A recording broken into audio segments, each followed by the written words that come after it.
Voici deux hommes travaillant tranquillement dans une usine en Chine. Ils programment un robot quand soudain...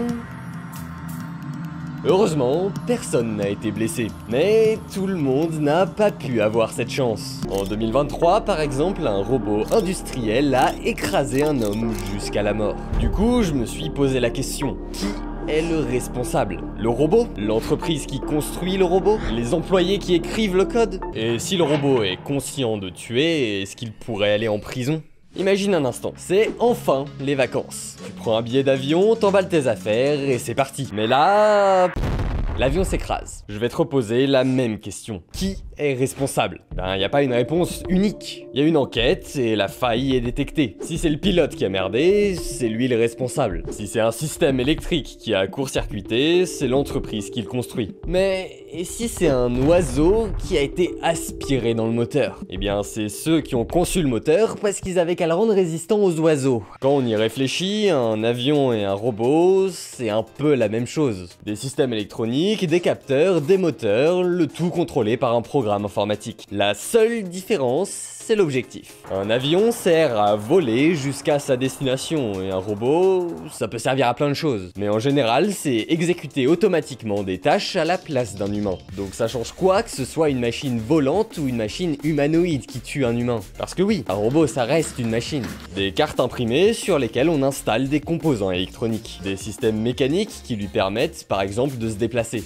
Et des ordinateurs qui gèrent le tout avec du code informatique. La robotique, c'est pas simple, mais c'est accessible à plus de monde que tu le penses. C'est pour ça que je t'ai écrit un guide pour apprendre à fabriquer tes propres robots. Ouais, hein, tes propres robots. Tu sauras concevoir un robot comme ça. Difficile de se dire qu'un truc pareil puisse être responsable de ses actions. Si ton robot blesse quelqu'un, la responsabilité finira toujours par retomber sur un humain. Mais tu te doutes bien que j'ai pas fait une vidéo entière pour te raconter une banalité pareille. On peut pas vraiment dire que les robots sont conscients de ce qu'ils font. Mais aujourd'hui, qui n'a pas déjà eu l'impression de parler à un être conscient en discutant avec une IA? Il se passerait quoi si on installait une IA ultra avancée dans un robot? Avant de savoir comment rendre un robot conscient, il faudrait commencer par le début. Qu'est-ce qu'on entend par la conscience? D'après Wikipédia, la conscience est la faculté d'un individu de se connaître dans sa propre réalité et de juger de celle-ci.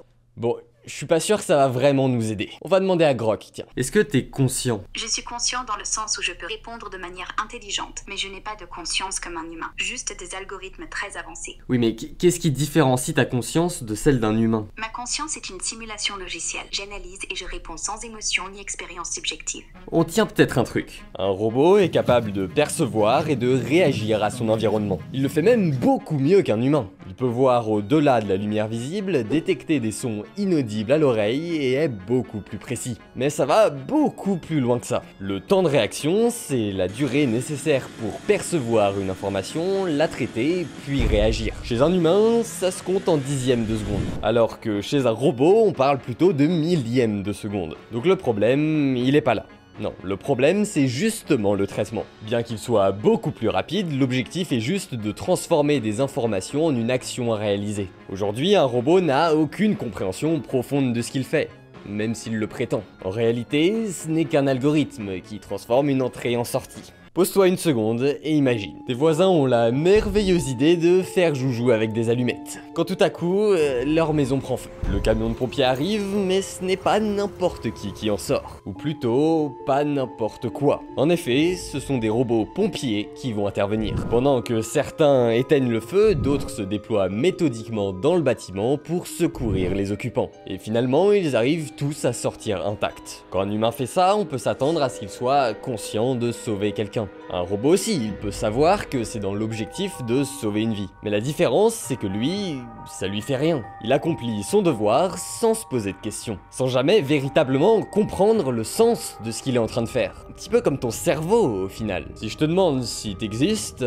tu vas sans doute me dire que oui. Mais si je demande la même chose à un neurone, il va me répondre... Bah rien, tu t'attendais à quoi? Il est assez difficile d'imaginer que des cellules soient conscientes de leur existence. C'est l'activité globale de ton cerveau qui fait émerger ta conscience. C'est pareil pour un robot. Il fonctionne, mais il ne sait pas. C'est ce qu'on appelle un zombie. Pas un truc qui mange des cerveaux, hein, mais un truc identique à un être conscient, mais qui n'en est pas un. Exactement comme un chatbot. Salut. Salut, comment ça va? Qu'est-ce que je peux faire pour toi aujourd'hui? Ouais, résous-moi l'hypothèse de Riemann, s'il te plaît. Donc, comment on fait?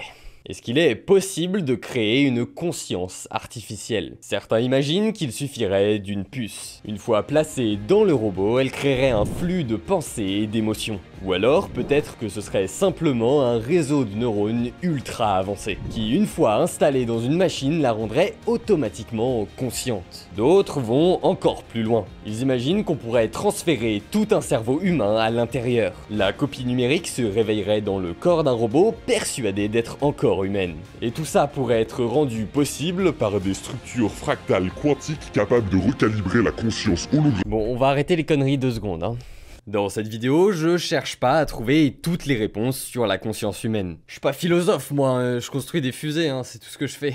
Je veux juste savoir ce qui se passe si dans le futur, quelqu'un se fait tuer par un robot supposé ultra intelligent. Ou même l'inverse. Si moi, je tue un robot, est-ce que je peux être condamné pour meurtre? Avant de parler de responsabilité, il faut se rappeler d'une chose. On n'aura peut-être jamais de robot véritablement conscient. Ou en tout cas au même sens que la conscience humaine. Et même si c'est le cas, c'est nous qui créons cette conscience. Donc au lieu de se demander ce qui se passe si un robot tue quelqu'un, bah autant ne pas se faire tuer tout court quoi. Enfin, je sais pas. En 1942, Isaac Asimov énonce ces 3 lois de la robotique qui resteront gravées dans l'histoire. 1.